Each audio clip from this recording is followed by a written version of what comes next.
take these possibilities that we see all around us, and how do we realize them? By leveraging the potential that's inside of us. Right? And we do that one decision at a time.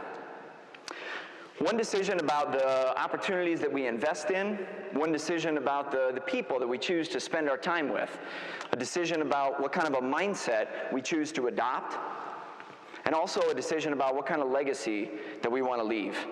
We just heard in this last session here, there's lots of people already making big things happen, right? And we're all going to make those big things happen one decision at a time. And that's because decisions are the most fundamental building blocks of growth and change in our teams, in our organizations, as well as in our personal lives, our communities, our families. The more strategically and decisively we stack our blocks, the faster and more effectively we make big things happen for ourselves as well as for all the people around us. The great scholar and sage, Drew Carey, once said, oh, you hate your job? Yeah. There's a support group for that. It's called Everyone. They meet daily at the bar. Now, you guys are the lucky ones because you're the glaring exception to Drew Carey's rules. You and I all know the secret that our work is not a job to be endured. It's actually a platform on which our legacies are going to be built. It's a canvas on which we're all going to paint our masterpieces, right? And so, how do we do that?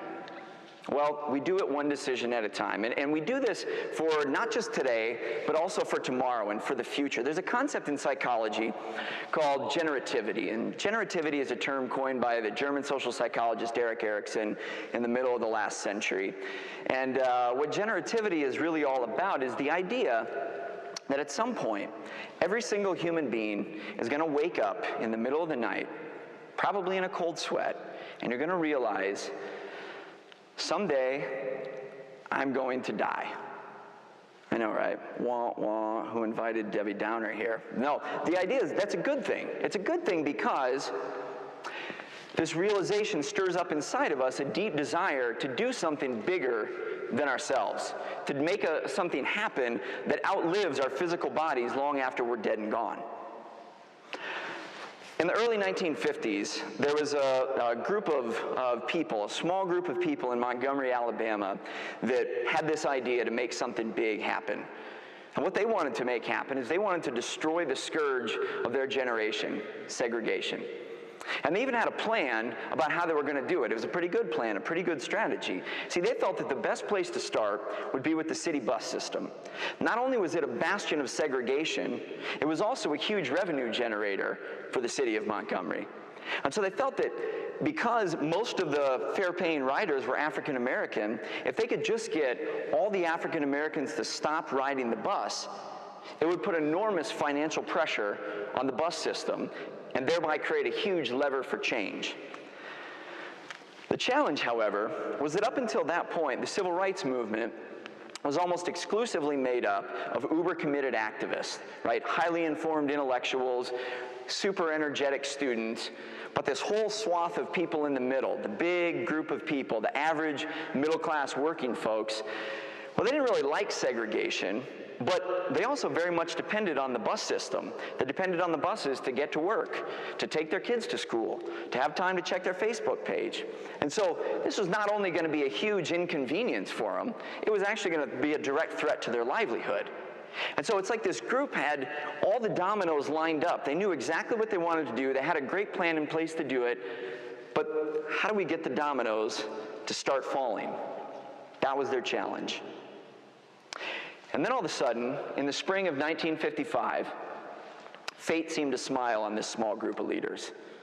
Because that morning, one early spring morning, a young African-American woman boarded a city bus right there in Montgomery. A few minutes later, the bus filled up. There's no more space. A few white women board the bus, and the bus driver tells her, "You got to get up and give your seat to the white women." And she said, "I paid my fare. I'm not getting up. It's my constitutional right." So the irritated bus driver goes out and he flags a couple police officers, and they come on and they ask her to move, and she refuses, and so they grab her and forcibly drag her from the bus, throw her in the back of their police cruiser, and haul her off to jail. Now, years later, this young hero would recall with pride the words that her church pastor spoke to her that day when he bailed her out. And he said, you know, we've all been praying for freedom. Everybody around here prays for freedom. But not you. You're different. See, you want your answer tomorrow. And I think you just brought the revolution to Montgomery. And today, everyone knows that Rosa Parks' decision to stay seated on that bus ignited the revolution that eventually tore down the walls of racial segregation in America. But there's just one problem with that story, and that's that Rosa Parks wasn't there. See, Rosa Parks was actually at home getting ready for work the day that the first African-American woman openly defied segregation on an Alabama bus. See, that was actually a young 15-year-old high school student named Claudette Colvin. Two months later, it was an 18-year-old student named Aurelia Browder, who was followed by Mary Louise Smith and Jeanette Reese and Susie McDonald. And then, a full 9 months later, on December 1st, 1955, Rosa Parks decided to stay seated. And yet, even though she was the sixth person, not the first, it was Rosa Parks' decision that ignited that revolution, that inspired the domino effect of change that rippled across her community, her nation, and arguably her world. So what was the difference? Right? Why was it that Rosa Parks, she made the same decision in the same city, in the same year, in the same political climate as those 5 other brave young women, and yet it was her decision that ultimately inspired the Montgomery bus boycott, which really kicked off the civil rights movement? Well, today we're going to solve that mystery, right? Because the true story behind the Rosa Parks myth gives us a clue about how all of us can make the kind of decisions we're looking for to make something big happen, to make the kind of change that we believe is possible in the world around us. So I'm going to introduce a decision framework through which we're going to look at this situation. And it's going to help us not only understand that, but also understand what we can do as decision makers ourselves to make things happen. And it's a simple 3-part decision framework, a know, think, do framework. But before I get into that framework, I need to say a few words about your mindset. You see, because this framework, like any framework, it's just a vehicle. And any vehicle is only as good as the mindset of the driver of that vehicle. And you could give me a high-powered sports car, and I'd never even come close to reaching its full performance capacity. Why? Because I'm the father of 4 children under the age of 10. I have the mindset of a minivan driver, which I am. So, what is this right mindset to use this vehicle to its full capacity? Well, in 2009, a group of the world's leading industrial psychologists, led by a guy named Tim Judge at the University of Notre Dame, a guy who I had the privilege of stapling papers and getting coffee for as an undergrad, he and a team of researchers partnered with the National Institute of Health, and they followed over 12,000 people from their teenage years to their middle-age years. And they wanted to find out, what can we see as a person when they're growing up that might indicate whether or not this person is likely to be successful later on in life? And so they follow these people for 2 decades, and they look at everything you might imagine that could contribute to later life success. What kind of household did they grow up in? Was it more blue-collar, white-collar, highly educated, uneducated? What kind of grades did they get in school? How did they do in their college entrance exams, and their ACTs and their SATs? And then they also looked at what kind of a mindset each of these people had. Did they have more of a decisive driver mindset or an indecisive passenger mindset? And what they found was fascinating.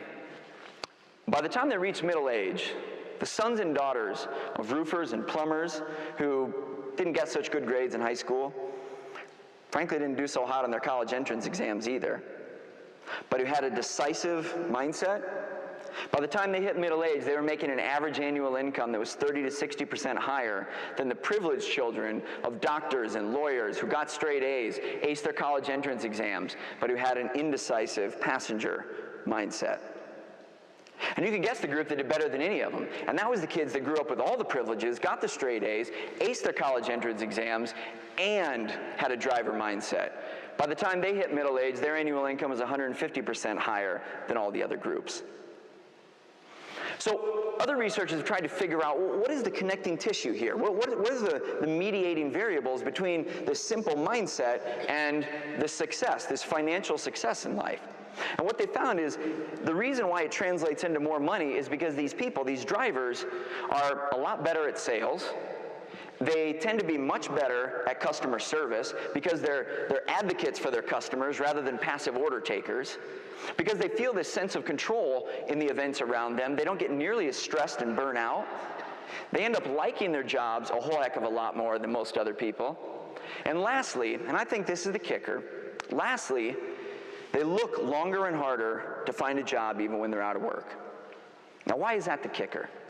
Well, because at the core of this decisive driver mindset is a simple belief that these people have, in which they believe that through the power of their decisions, they possess the ability to shape the events in their life more than the events in their life shape them.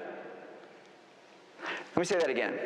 The only thing that separates these highly successful people from everybody else is a simple belief that they possess the ability to shape the events in their life more than the events in their life shape them. Now, I want to clarify here, this is not optimism. This is not the sun will come out tomorrow, everything's going to be okay belief that somehow things are just magically going to turn out. What it is it's an empowered belief that I possess the ability to influence my future. I can't control my fate, but I possess the ability to decide what I do about it.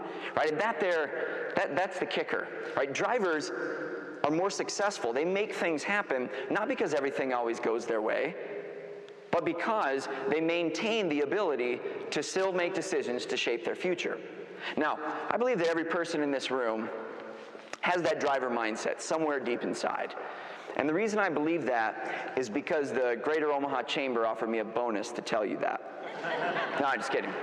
No, because according to the research, it would be almost impossible for you to be sitting in this room today, to have the job that you have, to accomplish what you've accomplished, to have made the decision to better yourselves by coming to an event like this, if you didn't have that belief, if you didn't believe that your decisions mattered. Now, some of you, maybe you're calling on this mindset 100% of the time right now. Others of you, maybe once upon a time, you were using it 100% of the time, but maybe things haven't gone as well as you would have hoped they've gone at work lately. Maybe, maybe you're thinking there's some things in the economy that have kind of sent ripples through your industry, and that's really kind of impacted what I can do. Maybe you've had some personal setbacks. Maybe you're going through a painful divorce, or you're trying to deal with the illness of a parent or a child. Right? This is the hard stuff of real life, and I don't want to minimize any of these challenges and setbacks that you're facing, that we're all facing.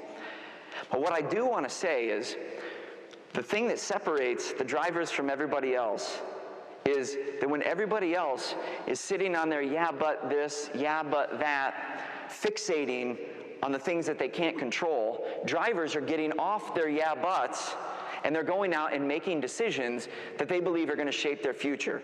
They're putting their regrets, their mistakes about the past behind them. They're taking full consideration of the circumstances they find themselves in the present, and they're stepping on top of that, and then they're looking to the future and saying, what can I do now? In spite of everything that's happened, what can I do? I still have some influence over my environment with my decisions. So I talked about this no, think, do framework, right?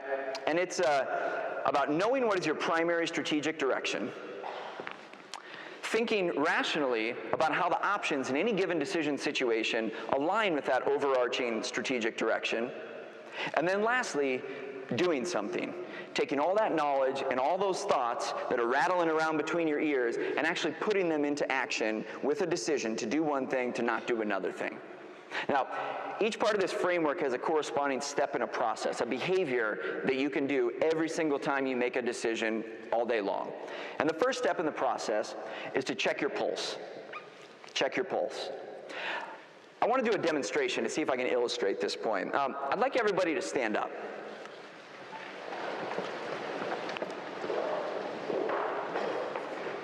Now, I'm going to read off 8 statements, and every time you hear a statement that you agree with, I want you to make a quarter turn to your right, okay? So, everybody clear on that? If you hear a statement you agree with, make a quarter turn to your right. All right. It's really important to my team's success this year that we develop team leaders. It's really important to my team's success this year that we be more responsive to our customers. It's really important to my team's success this year that we increase our process efficiencies. It's really important to my team's success this year that we reduce our costs. It's really important to our success this year that we be more innovative. It's really important to my team's success this year that we create new products and services. It's really important to my team's success this year that we improve the quality of our existing products and services. It's really important to my team's success this year that we improve our productivity. Okay, now, which direction did you move in? A circle. Thank you for being good sports. You can all sit down now. Now, what's the point here? See, all 8 of these things are probably important to everyone's business, probably to everyone's personal life, everyone's family. The problem is that 8 directions is roughly 7 too many if you actually want to move somewhere, isn't it? Right, but this is what we do. We so often we're held back not because we're not doing enough of the right things, but because we're doing too many of the right things all at the same time. Right? So oftentimes our strategic plans are just simply a laundry list of all the stuff we'd like to do. And they're all important. They're all good. You can make a rational, sound business case for pursuing any one of those things. But it's too many things. And when you have a team, this is how we get out of alignment, because we're all pursuing something different, spinning in circles. You know, when I'm not speaking or writing, I'm trying to help teams bridge the gap between strategy and execution. And invariably, they all start out believing that their number one problem is that they don't have enough time, budget, resources, manpower to do what they need to get done. Right? Until we go through a couple exercises, and then they realize that's not actually the problem. The problem is that they're trying to do way too many things all at the same time. Right? So, does anyone know what the Latin root of the word decide means? I'll give you a hint. Here's the other English words that share the same Latin root as decide. Homicide, suicide, genocide, herbicide, pesticide. What do all those words have in common? Right? They all come from the same Latin root for the word to kill or to cut. Now, when you put that in the context of decide, I think it gives us a whole new understanding about what it actually means to make a decision. See, we often talk about making decisions like we decided to pursue this strategy, we decided to hire this person, we decided to invest in that opportunity, we decided to marry this person, we decided to move here, and all that's great, except at its essence, at its core, making a decision is really much less about what we decided to do, and it's much more about all the other great opportunities and big ideas that we decided to cut, to kill from consideration, so that we could focus ourselves on doing the things that really matter. Now, I'm not naive enough to think that you could only pursue one objective this year. But the idea is to not have them all on an even playing field, is to make decisions so that our strategies, that our plans conceptually feel less like this and look more like this. Right? So we still have 8 things on there, but now we know what's the number 1 thing, and the number 2 thing, and the number 3, and the number 4, so we can appropriately allocate our resources instead of scattering ourselves so thin, trying to move the needle on 100 different things all at the same time. I think one of the most insightful things I've come across in all my years of researching decision-making is something that an ethics professor at the Harvard Business School said, a guy named Joseph Badaracco, and he says, you know, one of the biggest mistakes we make when it comes to decisions is we tend to assume that the toughest choices are those between right and wrong. And he said, in reality, that's not the case. In reality, the toughest choices are almost always those between right and also right. And isn't that true? I mean, we're all smart, decent, ethical people in here. We barely give the wrong choice a second thought. Only when we're faced with 2 or 3 or 4 or 8 different seemingly right options, only then do we stumble. Only then do we get out of alignment. Only then do we feel too scattered and spread out and not enough resources, not enough ability. Okay? But when we focus, now all of a sudden we have powers that we didn't know existed before. Back in the 90s, the legendary CEO and co-founder of Southwest Airlines, Herb Kelleher, once told a friend, I could teach you how to run this airline in 30 seconds. He said, because the one thing you got to know is that we are the low-fare airline. As long as you know that one thing, you'll be able to make all the decisions I do every bit as good as I do all day long.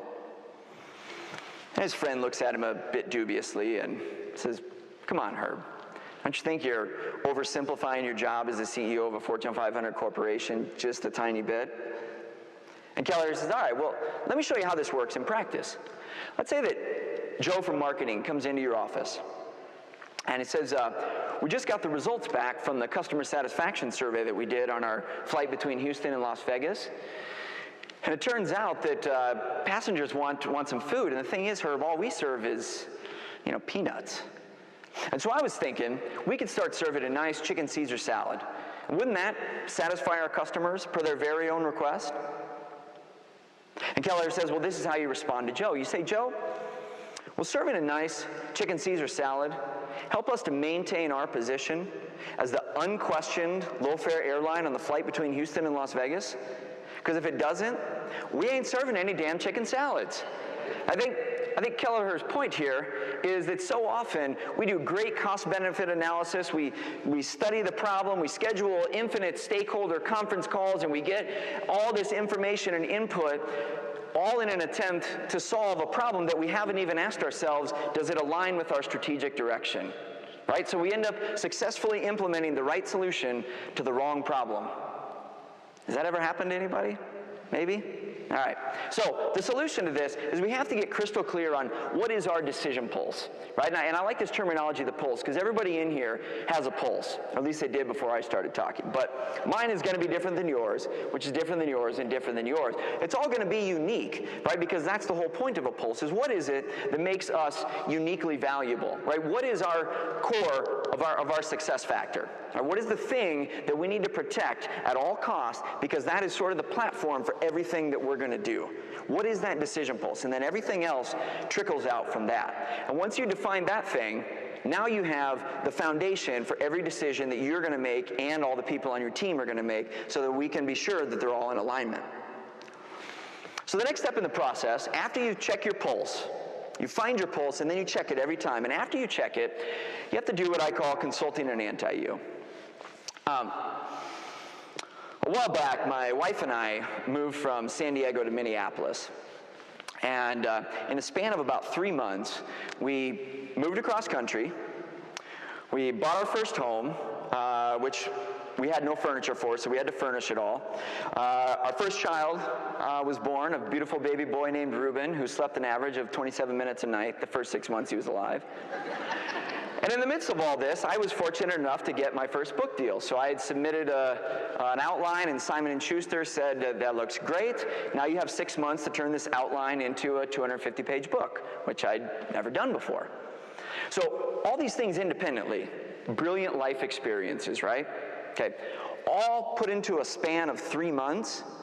Well, to say that this was a stressful period in my life would be the understatement of the year.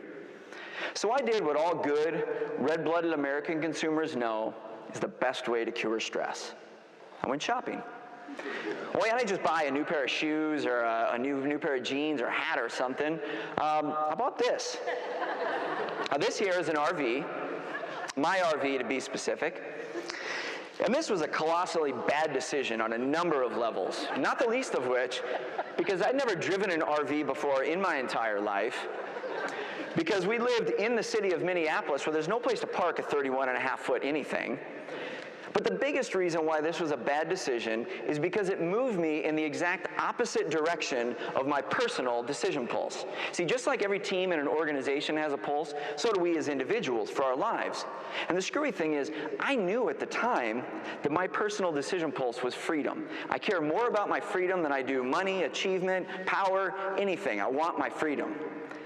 But in my stressed out, judgment-clouded state of mind, all I could think about was what would spell freedom more than cruising down the old American highway with everything I own behind me on 2 axles. Well, in reality, it just created obligation after obligation after obligation, things I didn't need. Now, after I sold it, I sold it. By the way, the last 10 years have not been a great time to sell a 2 mile per gallon vehicle. So after I sold it at a tremendous tax shelter, I had people coming out of the woodwork, friends, family members, my wife, saying, yeah, I couldn't believe it when you bought that thing to begin with. And I'm like, where was that great advice before I bought it? And you know I didn't get that advice because I didn't ask for it. See, in the last 4 decades, behavioral economists have uncovered literally hundreds of predictable, irrational biases, quirks of the human mind that betray our own best interest, even the smartest people among us.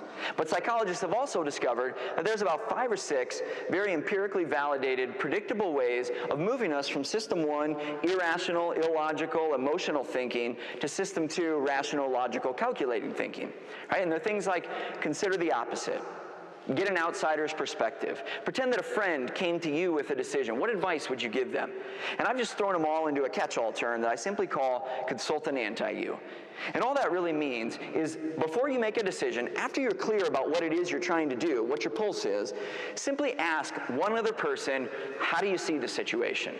Right? For an entrepreneur, maybe that other person is your business partner or your coach. If you're within a larger business, maybe it's somebody that you know and respect outside of your function or your department.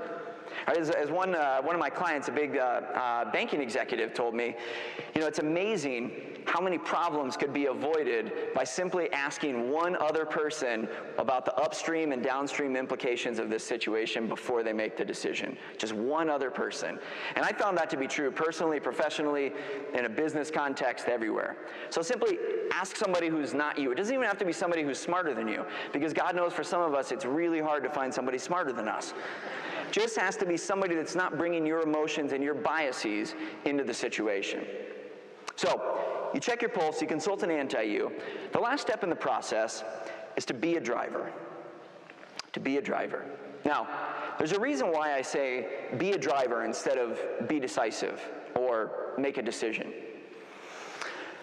I'll give another personal illustration here. My wife and I, we both kind of like to run. So on a given day outside of my house in Minneapolis, you might find a scene that looks something like this. Now, of course, this isn't really us, because if it were, the guy would be 4 or 5 steps behind the woman pushing the stroller.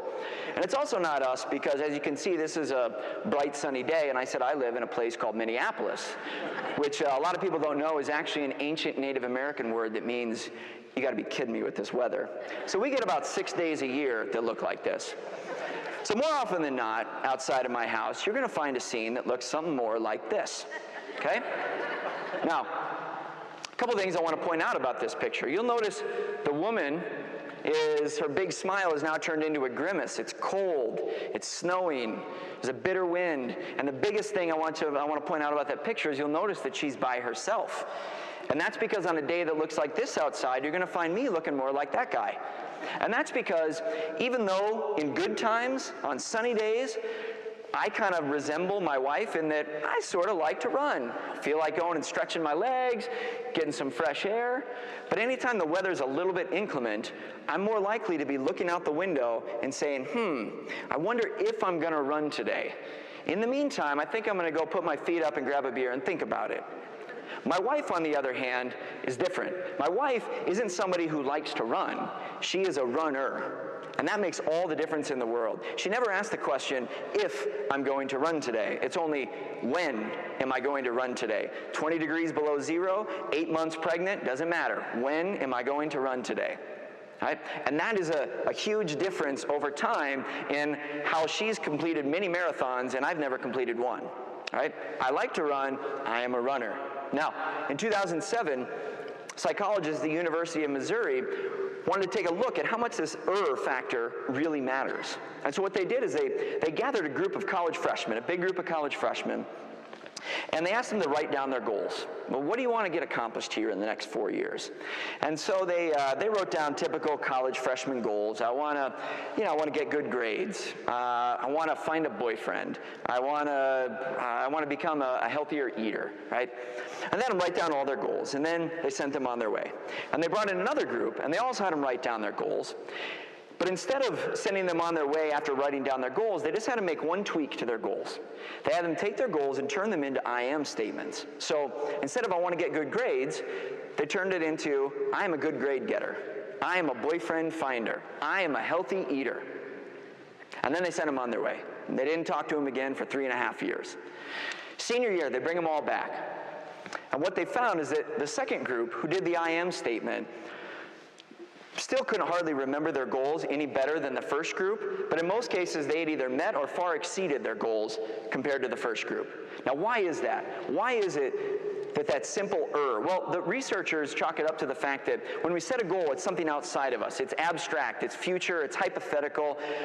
Maybe it'll happen, maybe it won't, and so if I set a goal to get a 4.0 GPA and I get a D- on my first calculus midterm, what am I going to do? Well, I guess I'll probably just change my goal. Now I'm going to be the best damn keg stander this university's ever seen.